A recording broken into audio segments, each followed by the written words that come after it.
The artist portrays this, the image, the verbal image. When we are talking of literature, the verbal image represents the bhava. And this image has certain properties. What are the properties? The properties are, it is a mere resemblance. ये संकेत होता है object का, उस object का, वो object नहीं होता। भाव जो इमेज, जो वर्बल इमेज बनता है, या इवन जो बुद्ध बनता है, बुद्ध का, तो वो महात्मा बुद्ध तो नहीं है ना, ऑब्जेक्ट नहीं है, रिजेम्बलेंस है, फंक्शनली डिफरेंट है, क्योंकि उठ के चला नहीं जाता वो, महात्मा बुद्ध बैठा होता तो चला जाता, फंक्शनली डिफरेंट है, प्रोपोर्शनेटली डिफरेंट है, प्रोपोर्शन से, कि उसको आप अगर चाइनीज हो, चाइनीज आर बिग बिल्डर्स, वो 6 फुट के आदमी का 40 फुट का स्ट्रक्चर बनाते हैं, और मॉडर्न इंडिया हमारा जो है 6 फुट के आदमी का 4 फुट का स्ट्रक्चर बनाता है। तो मैंने बिलासपुर में देखा रविंद्रनाथ टैगोर का स्टैचू 4 फुट का, और चाइना में देखा, हमारा ही एक मॉन्क वहां गया था, धर्मरक्षिता, 4वीं शताब्दी में, धर्मरक्षिता का स्टैचू शाओलिन टेम्पल में है 40 फुट का। तो ये भी माइंड आपका 4 फुट का कि 40 फुट का माइंड है। आजकल मॉडर्न इंडिया 4 फुट का है। देखिए, मैं बड़े सीरियसली बता रहा हूं, इमेज जो है, प्लेटो की डिस्कशन बड़ी इंटरेस्टिंग है, वो जरूर कभी देखिएगा, और इंडियन डिस्कशन भी देखिएगा, कि कि जो इमेज है वो मियर रिजेम्बलेंस, अनुकीर्ति। सेम्बलेंस शब्द अंग्रेजी का प्लेटो के लिए यूज करते हैं ट्रांसलेशन में, ग्रीक वर्ड क्या था we don't know. Semblance functionally different है। भर्तृहरि कहता है कि किले का जो चित्र है वो आप उस भाग के उसके अंदर बच नहीं सकते, भाग के बचने के लिए तो किले में जाना पड़ेगा, फंक्शन नहीं करता। प्रपोर्शन अलग है, और भर्तृहरि की बड़ी सुंदर एग्जांपल है, एक झील में 50 मील की माउंटेन रेंज जो है वो 1 मील की झील में आ जाती है, एक पेंटिंग में 50 मील की माउंटेन रेंज आ जाती है, प्रोपोर्शनेटली डिफरेंट होता है image. So the images and the Indian word is संकेत। शब्द जो है वो संकेत करता है अर्थ की तरफ, पॉइंट्स, इसलिए अर्थ को तो आपको बनाना पड़ता है, संकेत।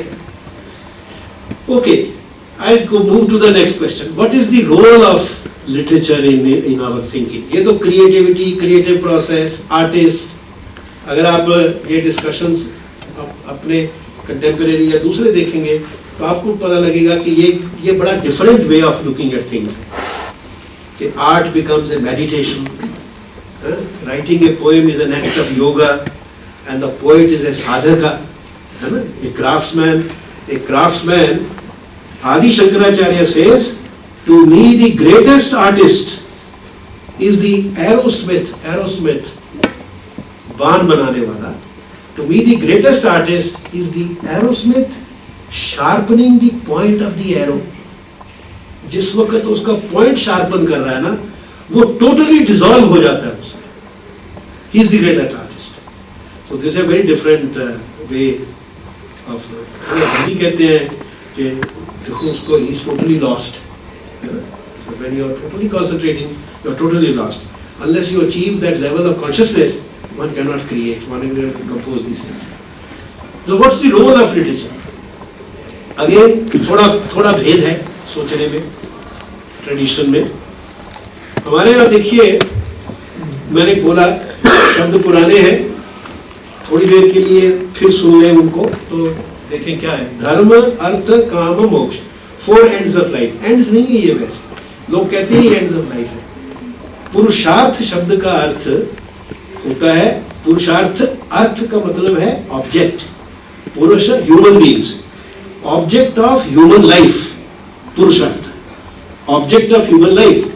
ह्यूमन लाइफ के ऑब्जेक्ट को अचीव करने के लिए 4 साधन है, इंस्ट्रूमेंट्स, धर्म, अर्थ, काम, मोक्ष। ये पुरुषार्थ नहीं है, ये 4 साधन है उसके। इनको प्रमोट करना, जो भी एक्टिविटी इंडिया में होती रही है वो इन चारों को प्रमोट करती है। अगर नहीं करती तो even knowledge is not valid. Even knowledge must promote these 4 instruments of the ends of life.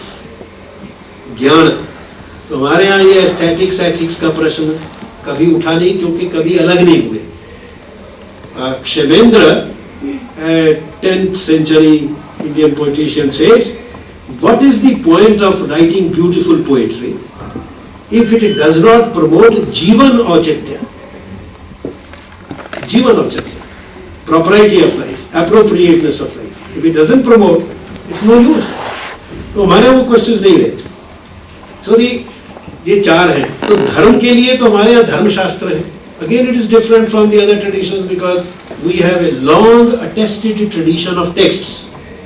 धर्मशास्त्र है, अर्थ के लिए अर्थशास्त्र है, काम के लिए कामसूत्र है, और मोक्ष के लिए मोक्ष शास्त्र है, उपनिषद। तो लिटरेचर फिर क्या करता है? Where does literature fit in? Where does it come? They say literature is the दृष्टांत for all these. दृष्टांत, लिटरेचर इन सब सिस्टम्स को इलस्ट्रेट करता है, एग्जेम्प्लीफाई करता है। तो अगर आप स्ट्रक्चर ऑफ वांग में देखें, धर्मशास्त्र है, ज्ञान का कर्मशास्त्र है, अर्थशास्त्र है, मोक्ष शास्त्र है, तो लिटरेचर दृष्टांत है। और इसीलिए अब महाभारत जो है, world largest composition, 100,000 shlokas, 400,000 lines of 8 syllables each. That is a दृष्टांत for almost everything in Indian thought. दृष्टांत मतलब स्टोरी में उस आइडिया को इलस्ट्रेट किया है। पोस्ट तो आजकल बहुत चलता है ना, पोस्ट कॉलोनियल, पोस्ट मॉडर्न, है ना। तो पोस्ट मॉडर्न में एक चीज चलती है, एक तो एथिक्स एस्थेटिक्स की चलती है, एक चलती है कि स्टोरीज आर इम्पोर्टेंट, है ना। थियरी नहीं, स्टोरी इंडिया में तो मैंने आपको कहा शुरू में, हमारे यहाँ तो शुरू से ही स्टोरी को यूज किया गया है, स्टोरी से ही थियरी पढ़ाई गई है। थियरी है अगर के स्पीक द ट्रूथ, तो आपको कहानी मिलेगी जिसमें लोग सच बोलते हैं, जिससे आप ये सीखते हैं। सो literature is a drishtant, illustration, and it illustrates everything. So आजकल की जो रिट्रोस्पेक्टिव अब्यूज है ना, रिट्रोस्पेक्टिव अब्यूज, येट्स जो था लास्ट में फैसिस्ट हो गया था, how do you justify his beautiful poetry because he was a fascist, this I call retrospective abuse. एक राइटर जो वो तो सब कुछ करेगा, तो he is illustrating, you don't have, he doesn't have to, he is not a thinker, he is not a ist, he'll do everything, he'll illustrate everything, you make your choice, you do the examples. Now this presupposes, if literature is the drishtanta, then it presupposes that literature is a discourse of knowledge. Literature भी ज्ञान का एक rational discourse है, तभी तो वो दृष्टांत बनेगा। पर क्या, और हम लिटरेचर को यूज भी करते हैं एज डॉक्यूमेंट, आजकल तो बहुत करते हैं, है ना। सोशियोलॉजी के लिए, पॉलिटिक्स के लिए, हिस्ट्री के लिए we use it as a document, but is literature a discourse of knowledge? That is a very substantial question in the Greek theory, classical western theory. In Plato says no, Homer is not the instrument of knowledge, Socrates is. Homer तू 36 साल यहाँ रहा शहर में, बड़ी तूने कविता लिखी, सुनी लोगों को, पर क्या लोगों का कोई व्यवहार अच्छा हुआ? लोगों ने कुछ सीखा तुमसे? कुछ नहीं सीखा। और तू अपनी कविता में कहता है घोड़े की टांग टूट जाए तो ऐसे दवाई लगानी चाहिए। कोई आदमी आता है तेरे पास घोड़े का इलाज कराने? कोई नहीं आता। तू सब दुनिया भर की बातें करता है। Poet pretends to have knowledge of everything when in fact he knows nothing. He is a purveyor of lies, image maker, phantoms he creates. ये प्लेटो का है, damning. So literature is not a discourse of knowledge according to him, but Aristotle, his own disciple, he turned it. He said, no, not Socrates, but Homer is the instrument of knowledge, because poetic truth is superior to historical truth and philosophical truth. Superior है। कि वो it is free of the limitations of time and place, not reality as it appears, not reality as it is, but reality as it ought to be in presence. So that's debate, and the Western tradition went by that with Aristotle. Aristotelian नहीं, with the Platonic episodic appearances, जिसको Neoplatonism कहते हैं, बीच में आता रहा. But by and large, you see, literature of this. हमारे यहाँ भी interestingly ये डिबेट बड़ी पुरानी है. जो हमारे philosophers हैं, वो काव्य को, लिटरेचर को डिस्कोर्स ऑफ नॉलेज नहीं मानते. पाणिनि ग्रामेरियन जो है टाइपोलॉजीज बनाते हैं. जैसे आपने काव्य वर्सेस शास्त्र, काव्य आनंद, शास्त्र ज्ञान. लोग कहते हैं ना, तुझे कुछ ज्ञान करना तो फिर शास्त्र पढ़, इससे क्या करेगा. एक टाइपोलॉजी है shruti smriti kavya. Shruti the heard word, smriti record word and काव्य.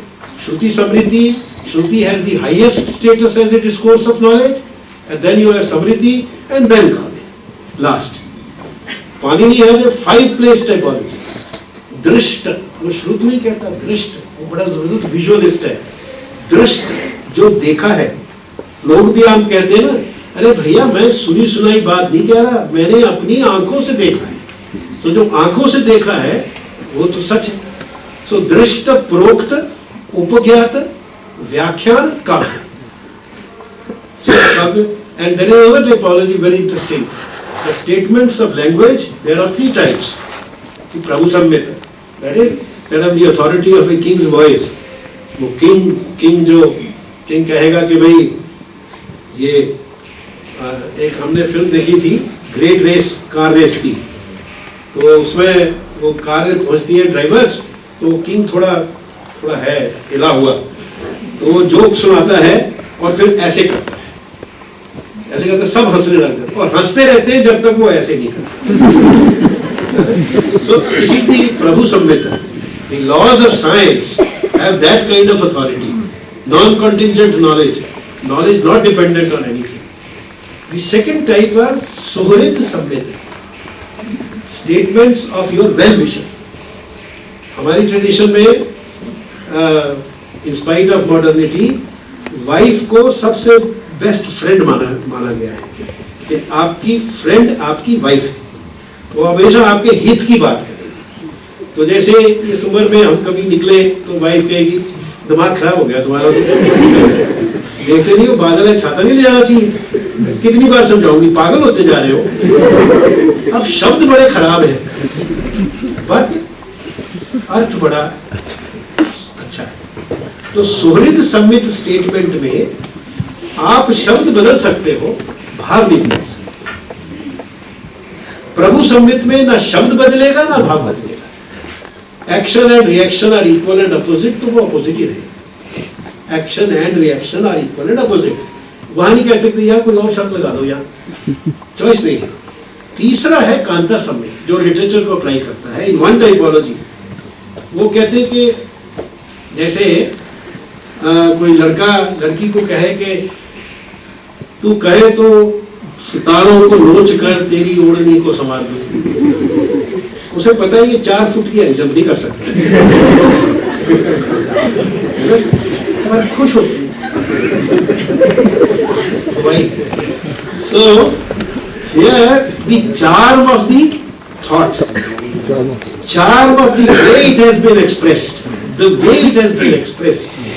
Thought का इतना नहीं है, the way इसे कहते हैं ये लिटरेचर. So काव्य जो है, according to serious thinker, has this last status as discourse of knowledge, very low as epistemology, but poeticians do not agree. Bharat Natya शास्त्र में 2nd century BC से ये पंचम वेद है, 5th वेद. वेद शब्द का अर्थ होता है ज्ञान. विद धातु से बनता है, विद का मतलब होता है टू सी, और अंग्रेजी में जो शब्द है ना विजुअल या विजुअलाइज, वो भी विद धातु से बनता है, प्रोटो इंडो यूरोपियन रूट है. सो विद है to see is to know, and Veda is derived which means knowledge. तो 4 वेद है, वो कहता है ये पंचम वेद, 5th वेद है.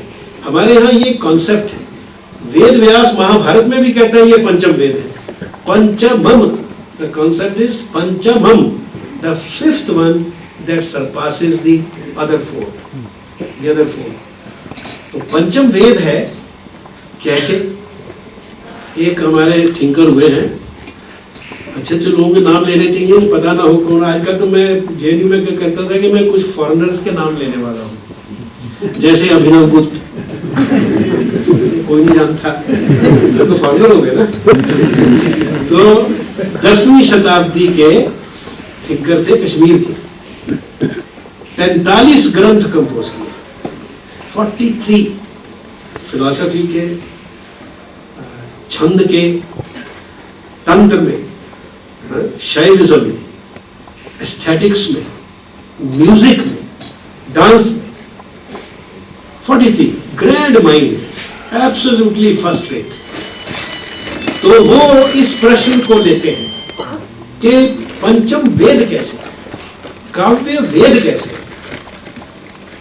And that discussion briefly I will report and then maybe I will close very briefly, because अब देखिए मास्टरों को तो सुनने वाले चाहिए ना। आप आज तो बैठे हुए जा नहीं सकते, थोड़ा सा इसका फायदा उठाएंगे नाजायज। तो ये very interesting discussion in Abhinav Gupta. Why literature is a discourse of knowledge, or is it not? How do you call it Veda? He says के तीन चीज लिटरेचर जो है ये कल्पनात्मक है। ये कल्पनात्मक, कल्प शब्द पंजाबी में अभी भी प्रयोग होता है। क्यों? क्या कल्पना पता है पंजाबी में? उसमें क्या मतलब होता है कल्पना का? क्यों कल्पता है? मतलब तू क्यों ऐसे बना के दुखी हो रहा है, बनाने की सेंस होती है। तो ये कल्पनात्मक, मेयरली कल्पनात्मक, केवल कल्पनात्मक जो भी है इसमें, तो प्योरली इमेजिनरी है। एक रूप में स्थिर न रहने वाला, एक रूप में रहता भी नहीं। एक पोएट, एक आदमी उसको गाएगा तो एक तरह से गाएगा, दूसरा दूसरी तरह से। एक एक्टर उसको इनेक्ट करेगा, एक तरह से करेगा, दूसरा एक्टर करेगा, दूसरी तरह से करेगा। तो स्थिर भी नहीं है, स्थिर भी नहीं है। स्वप्न से भी विलक्षण है, क्योंकि ड्रीम में कम से कम आप देखते तो हो चीज को। हाँ, तो आप देखते नहीं, आप कंस्ट्रक्ट करते हो माइंड में इमेज। शब्द पढ़ते हो तो फिर कंस्ट्रक्ट करते हो। मैं ये ट्राई करता था बच्चों के साथ, मतलब कैट शब्द बोला, बिल्ली। बिल्ली जानते हो क्या होती है? तो फिर मैं थोड़ा पूछता था, जब बता बेटे तेरे मन में जो बिल्ली आई उसका रंग क्या है? तो किसी की काली, किसी की सफेद, किसी की बैठी हुई, किसी की चल रही है, किसी की पूंछ ऊंची, किसी की नीची, कोई भयानक, कोई सुंदर। तो एक शब्द से आप विकल्प बनाते हो, विकल्प आप बनाते हो। तो ये स्थिर नहीं रहता। स्वप्न से भी विलक्षण है, क्योंकि स्वप्न में तो आप एक आदमी एक चीज देखता है, certain level of fixity is there. तो ये जो व्यापार है, ये जो सारा है साहित्य, ये जब हमें भासित होता है, हम जब इसके थ्रू ये कल्पनात्मक, स्थिर ना रहने वाला अद्भुत व्यापार जब हम बनाते हैं पढ़ के, ये कैसे वेद हो गया? वेद क्या है? वेद जो है, वेद का जो ज्ञान कैसे हो गया? ज्ञान must enable us to achieve the ends of our life. He says this purely imaginary, not stable, extraordinary construction helps us to promote the instruments of ends of life. How? He says, see, look at this world. This world is also प्रपंचात्मक। ये संसार भी तो प्रपंचात्मक है। ये क्या स्थिर रहने वाला है? क्या हम इसके बारे में कल्पना नहीं करते जब हम जीवन जीते हैं? तो किसी को मानते हैं कि बड़ा अच्छा आदमी है, 10 साल अच्छा मानते हैं, फिर पता लगता है यार ये तो धोखा देंगे।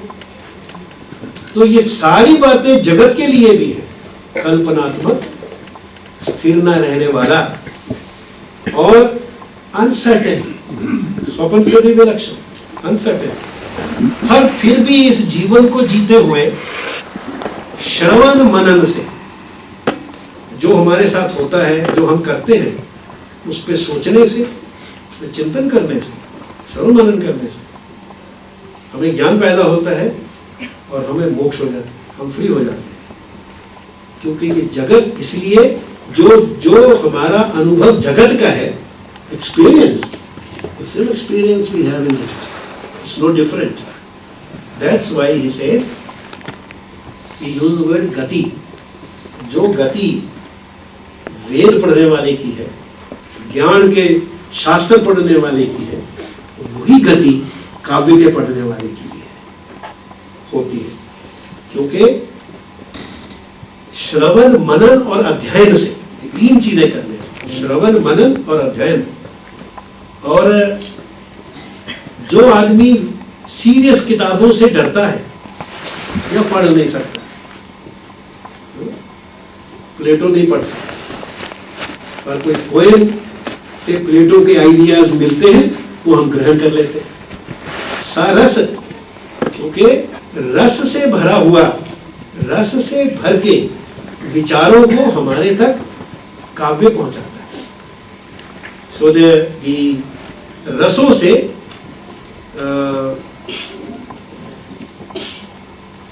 ठीक काम करने में आस्था, गलत काम से बचना, ये हम सीखते हैं। कर्तव्य अकर्तव्य, what is to be done, what is not to be done, we gain this, and this we learn. We cannot read the Shastras, the Vedas, but through Kavya, through reading Mahabharata. Mahabharata, they say that at the end, only 8 persons remained alive, but the dominant ras at the end is a Shanta ras. Shanta. Because when a child is, why Shanta ras? You see, it's very interesting that Bharat mentions Shanta, but does not count it among rasas. 8 ही गिनते हैं। अभिनव गुप्त asked the question कि ये शांत को रस क्यों नहीं मानते? अभिनव गुप्त फिर उसको 9वां रस बनाते हैं। And he says because Bharat says when we are born we are in Shanta rasa. You see, that's why an infant smiles. Going through life we undergo Raudra, Vibhatsa, Bhayanaka, Shringara, Karuna. ये जीवन का experience है ना, जिनको भरत 10 रूपक कहता है। 10 तरह से हमें एक्शन और उसका कॉन्सिक्वेंस हम जीवन में सीखते हैं। इससे ये रस जो आते हैं, ये रस विकार है। शांत जो है वो बेसिक रस है जल का, और इसमें ये लहरें उठती हैं जीवन में, और एंड में शांत में जाना है। ईच रस ultimately in literature will end in Shanta rasa. That's a beautiful analysis. So Mahabharata, with all the things that happen there, it ends in Shanta. Equanimity, tranquility, equanimity में end होता है, which is the finest literary experience that we can think of. So he says that, well, that is broadly the argument, and he says both the person who can read serious books and one who cannot, both of them benefit by this. Even one who has read the philosophies, when he reads those ideas in literature, because literature illustrates them, his ideas are reinforced. संपुष्टि होती है, reinforce होते हैं, they are reinforced. And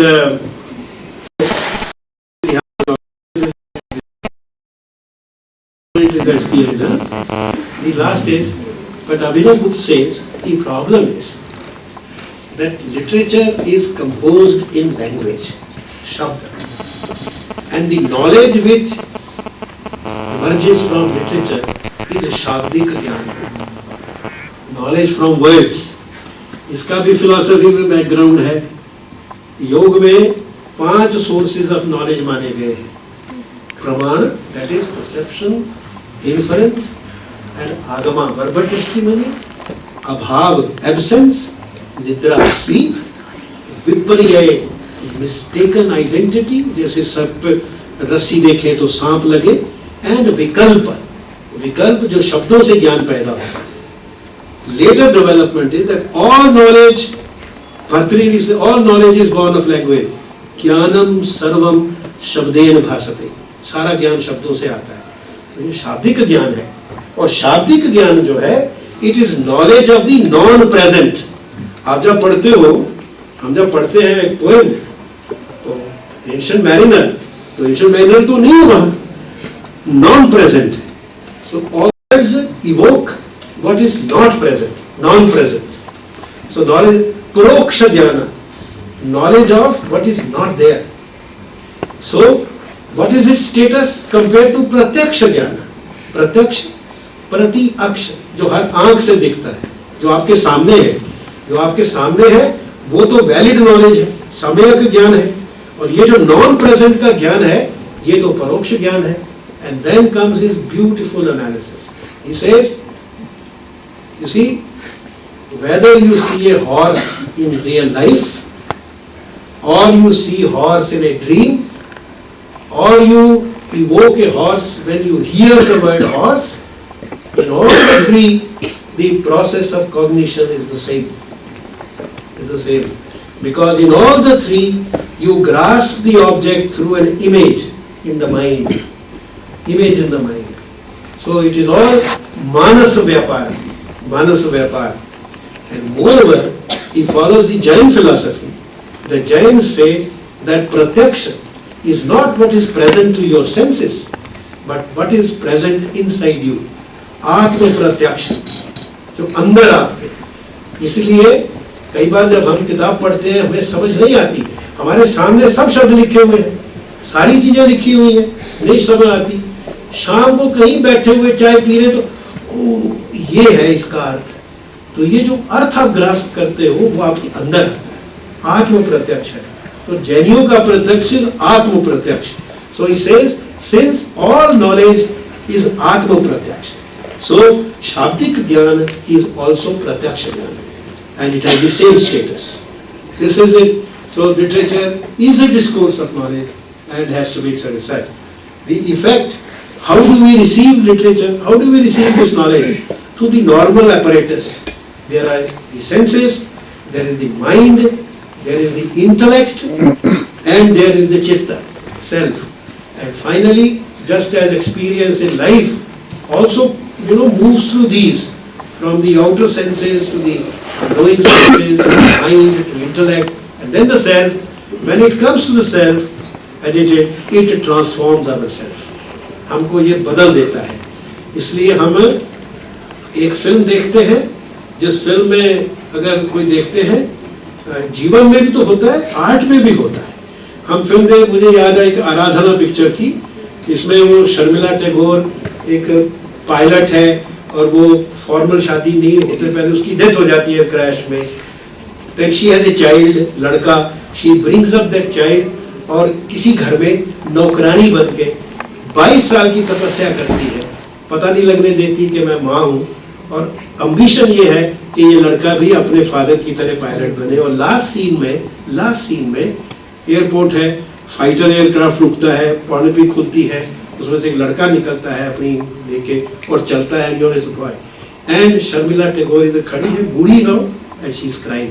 you also crying. I am watching it, I also crying. मेरी बेटी कहा करती थी, पापा जल्दी आ, तुम्हारा रोने का सीन आ रहा है. Now, we are so selfish people, हमें अपना दुख दिखता है, किसी का तो दिखता नहीं. और यहाँ कल्पनात्मक, ना स्थिर रहने वाला दूसरे का दुख देख के मैं रोने लग गया. I have been transformed. For the moment, art experience has enlarged myself, liberated me from my small self. इसको अभिनव गुप्त कहते हैं सत्व उद्रेक प्रकाशमय. सत्व का राइज होता है and you become effulgent. Thank you very much.